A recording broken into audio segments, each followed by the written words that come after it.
टीएनजीओस के हैदराबाद जिले के सदर एसएम हुसैनी मुजीब ने अपने दफ्तर में मीडिया कॉन्फ्रेंस से खिताब करते हुए हुकूमत के हुक्म पर अमल ना करने पर वक्फ बोर्ड और जियो MS 45 की रिटायरमेंट की उम्र को 61 से कम करके 60 कर दिया है। जैसा कि हुकूमत तेलंगाना ने पहले ही रिटायरमेंट की उम्र में इजाफा कर दिया है 58 से 61। उन्होंने वक्फ बोर्ड के चेयरमैन और CEO से दरख्वास्त की कि वो इस मामले को संजीदगी से देखें और ज़रूरी कार्रवाई करें। बसूरत दिगर TNGOs यूनियन अपने मेंबरों के साथ आगे आएगी और एहतजाज के तौर पर धरना देंगे। आइए देखते हैं इसकी मज़ीद तफसीलात। NGOs यूनियन हैदराबाद डिस्ट्रिक्ट की जानिब से इलेक्ट्रॉनिक और प्रिंट मीडिया के खिदमत में सलाम पेश करते हुए आज बिलखुसूसी इलेक्ट्रॉनिक और प्रिंट मीडिया की ये प्रेस मीटिंग तेलंगाना स्टेट वक्फ बोर्ड के ताल्लुक़ से रखी गई है। तेलंगाना स्टेट वक्फ बोर्ड में तेलंगाना NGOs यूनियन वक्फ बोर्ड के सदर जनाब इब्राहिम साहब जो हमारे सदर है वहाँ के,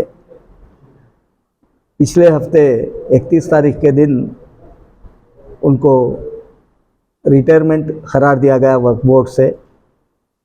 हमारे हरदिल चीफ मिनिस्टर, हरदिल अजीज़ चीफ मिनिस्टर जनाब KCR साहब, कोपुला ईश्वर साहब, महमूद अली साहब और तेलंगाना NGOs सेंट्रल यूनियन के सदर जनाब राजेंद्र साहब हमारी रिक्वेस्ट पर हुकूमत जो सरकारी मुलाजिमीन की रिटायरमेंट की एज थी 58 साल, उसको जियो नंबर 45 के ज़रिए से 31 मार्च 2021 में चीफ मिनिस्टर साहब 3 साल बढ़ाकर 61 साल रिटायरमेंट की एज किए थे। इसमें तमाम सरकारी मुलाजिमीन जितने महकमे तेलंगाना के रियासत में है, जितने कॉरपोरेशंस है, जितने बोर्ड्स है, यूनिवर्सिटीज़ है, लाइब्रेरीज है, तमाम लोग ये जियो का खैर मकदम करें और ये जियो को एडॉप्ट कर उनके जो भी महकमे है उसमें 61 साल रिटायरमेंट की एज रखे। तो हम तमाम लोग भी चीफ मिनिस्टर साहब का शुक्रिया भी अदा किए। लेकिन हैरत की बात और ये है कि वक्फ बोर्ड में जहाँ तक हमारे को मालूम है, वक्फ बोर्ड में हमारे इब्राहिम साहब जिनकी अभी 1 साल सर्विस बाकी है, जल्दबाजी कर उनको रिटायरमेंट कर दिया गया और ये कहा कि भाई हम 61 साल से 60 साल कर रहे हैं। बोर्ड में इसका डिसीजन लिए।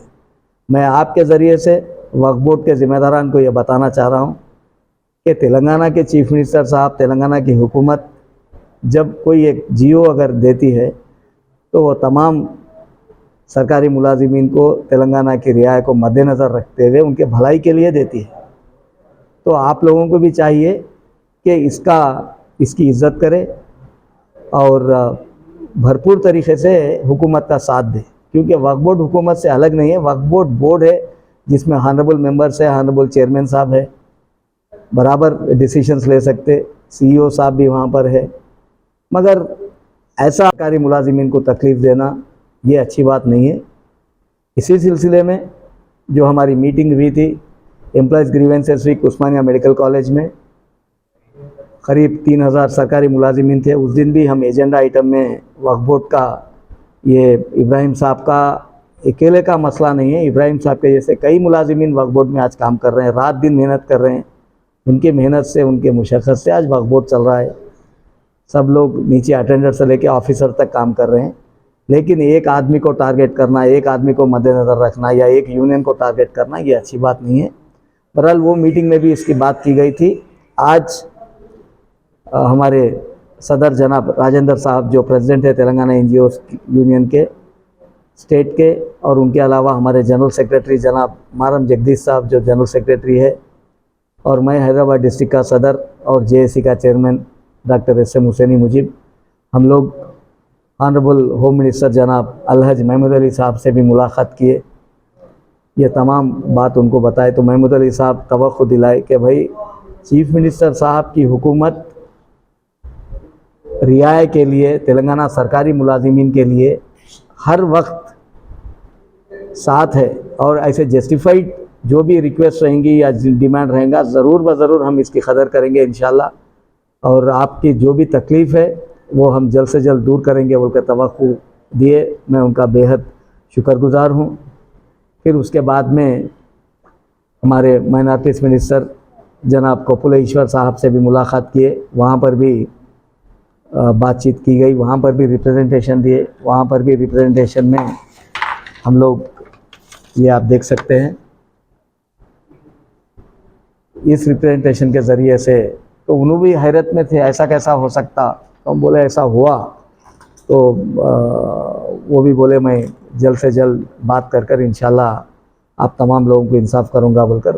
तो हमको भरपूर भरोसा है हमारे चीफ मिनिस्टर साहब के ऊपर, क्योंकि चीफ मिनिस्टर साहब तो पहले से ही अखिलतों के साथ है।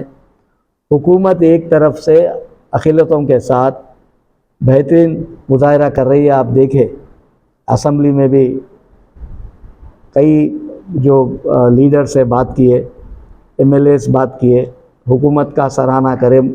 जो आज माइनॉरिटीज़ की हालत है दूसरे रियासतों से बहुत बेहतर है, और बेहतरी की कोशिश चीफ मिनिस्टर साहब कर रहे हैं।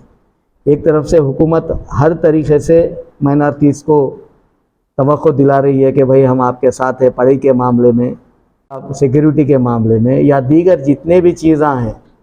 आज एक बहुत दरिया दिली का मुजाहरा कर सबके साथ हमारी हुकूमत दे रही है, मगर ऐसे छोटे छोटे चीज़ें, तंग दिली जो ये हरकत है, इससे हुकूमत का नाम भी ख़राब होने का अंदेशा है। लिहाजा मैं मेरे मुलाजिमीन से, वक्फ बोर्ड के मुलाजिमीन से भी मेरी अदबन गुजारिश है, आप लोग जल्दबाजी मत करिए, काम करिए, इंशाल्लाह ज़िम्मेदारी से काम करिए। रही बात आपके ऑफिसर्स की, वो ज़िम्मेदारी हमारे ऊपर छोड़ दीजिए। हम ज़रूर ब ज़रूर आपको जब तक इंसाफ नहीं मिला हम आपके साथ हैं, इंसाफ दिलाएंगे इंशाअल्लाह। और मेरे को भरोसा भी है, चेयरमैन साहब से भी मेरी गुजारिश है कि आप इस मामले में रोशनी डालिए। आप पढ़े लिखे हैं, कानून कायदा क्या है आपको मालूम है। सीईओ साहब से भी मैं गुजारिश कर रहा हूँ, क्योंकि तेलंगाना एनजीओज़ का ये उसूल रहा कि अदब कायदे में रहकर सलाम दुआ में हमारा काम हो जाना, क्योंकि हम कोई ब्लैकमेलर नहीं है, हम लोग डंके के चोट पे काम करने वाले हैं। इससे पहले भी आप लोग देखें हमारे काम का तरीक़ा, इंशाल्लाह आने वाले वक्त भी आप लोग देखेंगे। जल्द से जल्द इस मसले का हल करिए। जितने भी हमारे मुलाजिमीन हैं उनको आप बराबर इज़्ज़त दीजिए, मकबरों को वक्फ बोर्ड से निकाल दीजिए। उनकी भी लिस्ट है, वो भी लिस्ट मैं चेयरमैन साहब को दूंगा इंशाल्लाह। उसके बाद उनकी भी कार्रवाई की जाएगी। मैं वक्फ बोर्ड के मकबरों को भी हिदायत दे रहा हूं कि खुदा के वास्ते आपके साथ के मुलाजिमीन के साथ आप चेयरमैन साहब को या सीईओ साहब को गैर गलत बात मत बताइए, क्योंकि ये आपके साथ भी होने वाला है। हम आपको छोड़ने वाले नहीं हैं इंशाअल्लाह। और एक बात भी मैं बताना चाह रहा हूं, जो हमारे मुलाजिमीन वक्फ बोर्ड के हैं वो उनकी 61 साल मुलाजिमत पूरी करके 4 या 5 जने रिटायर हो गए, और हमारे दूसरे जो दीगर मुलाजिमीन हैं 8-8, 9-9 महीने करे, उनको भी हटा दिया गया। तो ये अच्छी बात नहीं है। वक्फ बोर्ड के चेयरमैन साहब से, हानरेबल चेयरमैन साहब से, हानरेबल मेंबर से मेरी अदबन गुजारिश है। मेंबर्स भी पूरे माशाल्लाह पढ़े लिखे हुए हैं, माशाल्लाह बहुत अच्छी सोसाइटी में अच्छा इमेज है, अच्छा नाम है। तो आप लोग भी हमारे सरकारी मुलाजिमीन का तहफ़्फ़ुज़ करिए, उनके साथ ठहरिए। अगर हमारे मुलाजिमीन कोई गलती कर रहे हैं तो बराबर आप सज़ा दीजिए, हम हर चीज़ के लिए तैयार है। मगर हम अगर हद दर्मी करेंगे, हम ऐसे ही करेंगे, तो तेलंगाना की सरकार, तेलंगाना की हुकूमत, तेलंगाना एनजीओ सुनने वाली नहीं है। जल्द से जल्द मैं इंशाल्लाह वक्फ बोर्ड को आऊँगा और ये मसला खैर खूबी से हो जाना, फिर जल्द से जल्द आपसे मिलने की फिर कोशिश करूँगा। और बिलखुसूसी मैं प्रिंट और इलेक्ट्रॉनिक मीडिया का भी शुक्रगुजार हूँ, क्योंकि जो भी हमारी जस्टिफाइड जो आवाज़ है, वो आवाज़ को आप आवाम तक पहुँचा रहे हैं, हुकूमत तक पहुँचा रहे हैं, इंटेलिजेंस तक पहुँचा रहे हैं। कई कंप्लेंट्स हैं हमारे यहाँ, मगर हम होठ भी हमारे हैं, दांत भी हमारे हैं, हम बात नहीं करना चाह रहे उसके ऊपर। खुदा के वास्ते आगे भी मैं नहीं करूँगा बात। अब मेरे को अंधे को क्या होना, 2 आंख होना, हमारे को क्या होना, हमारे एम्प्लॉयज़ का काम होना।